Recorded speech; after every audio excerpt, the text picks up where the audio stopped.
This is Valley News Live at 6.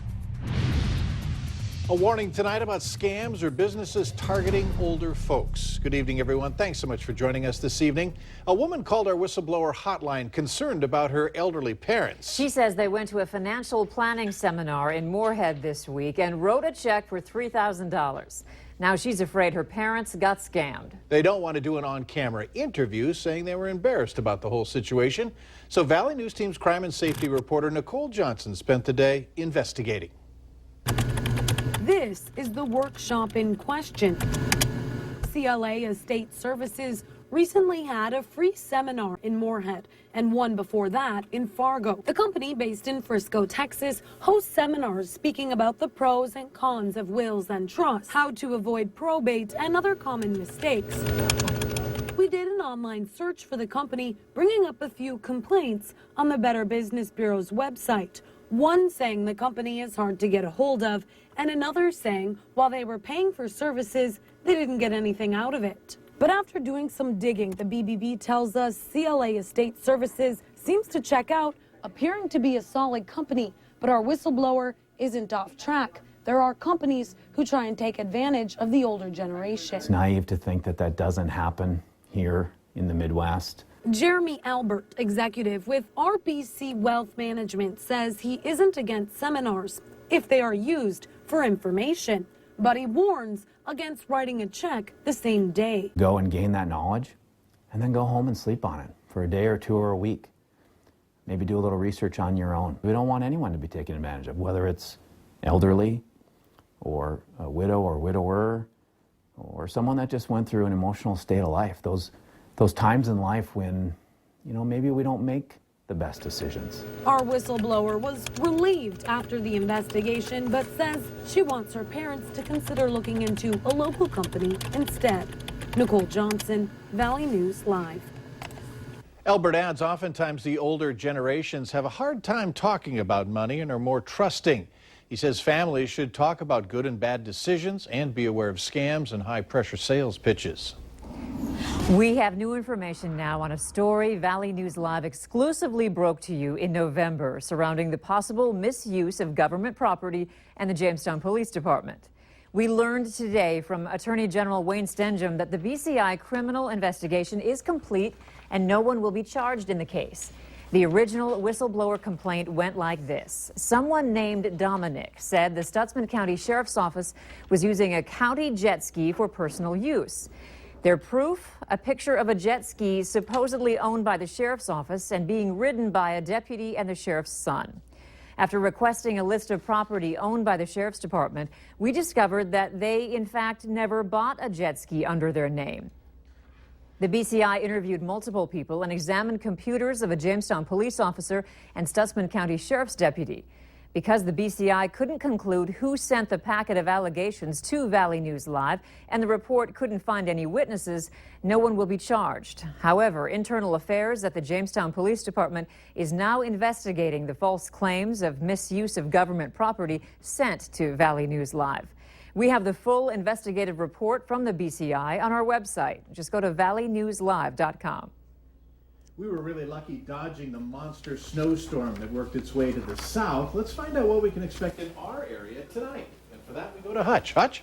Thanks so much, Mike. We have some snow making its way through the Red River Valley right now. Now, if you're in Grand Forks, much of the snow band is exiting your area. Still some light snow as it pushes into Polk through Pennington County right now. And there'll be a good dusting on the road, maybe even a ½ to an inch in isolated locations. Notice the Southern Valley also seeing snow move in. But if you're in Thief River Falls, Red Lake Falls, snow will begin shortly. And again, it will add to the slippery nature of the road. Some of the heaviest will be moving through Polk County on Highway 2.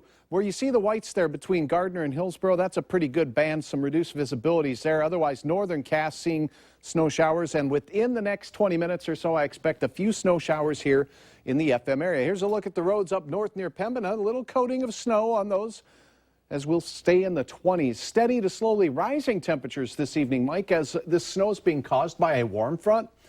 It's immediately followed up by a cold front, though. I'll have details on what you can expect for the rest of your work week here in a minute. Not too many details. Okay, no, we'll keep it simple. All right, thanks. A St. Michael, North Dakota man is back in jail after he escaped on Monday. The North Dakota Highway Patrol spotting Claude Black Jr. in Thompson, North Dakota last night. Now, troopers tried to take Black into custody, but he took off west on Highway 15. They chased him for 40 miles at speeds reaching over 100 miles per hour. He is currently being held in the Grand Forks County Correctional Center. An autopsy report now shows that Rose Downwind of Bemidji died after apparently being strangled by a wire around her neck. Downwind disappeared in October and her body was recovered near Bemidji in December.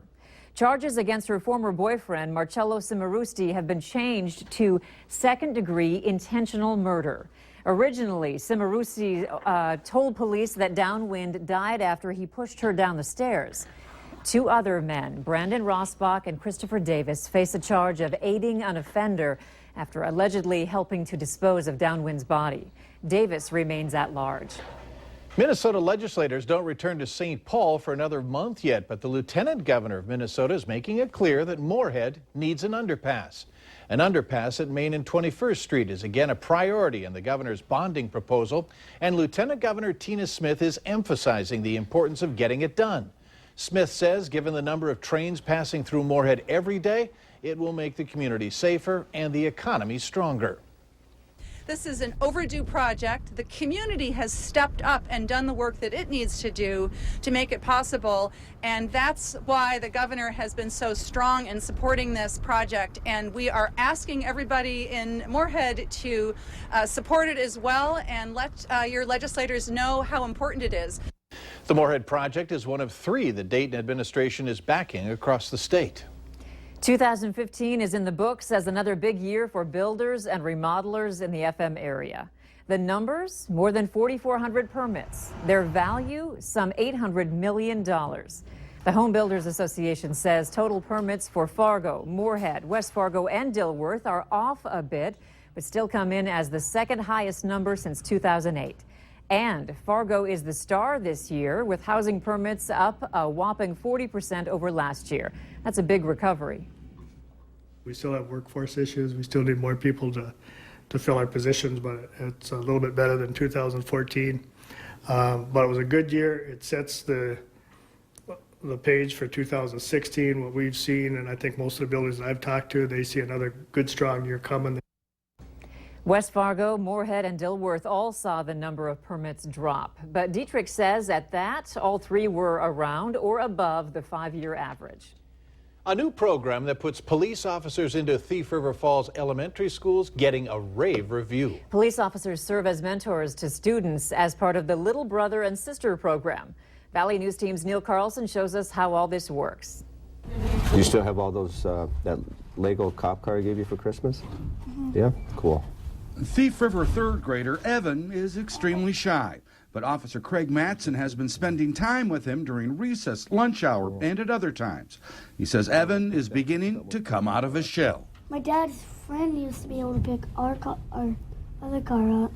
Oh, definitely, and it's just to get them to have a positive role model or mentor that they have contact with. And down the road, this could be in effect for many years down the road that he's had a positive encounter with law enforcement.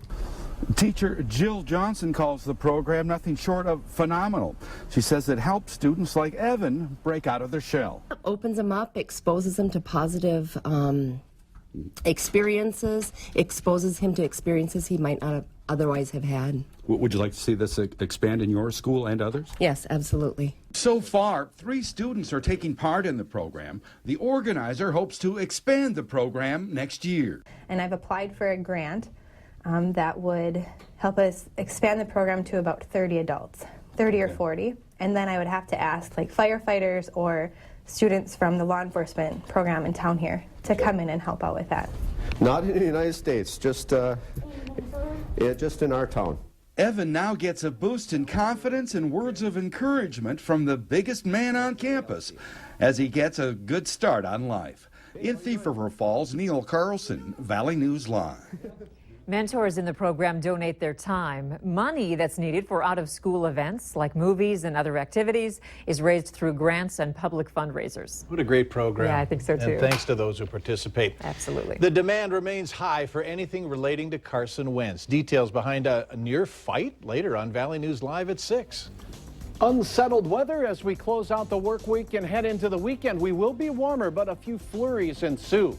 As we go through Super Bowl Sunday, an Arctic blob returns to the valley. It'll be ear-cracking cold. I'll have details coming up right after this.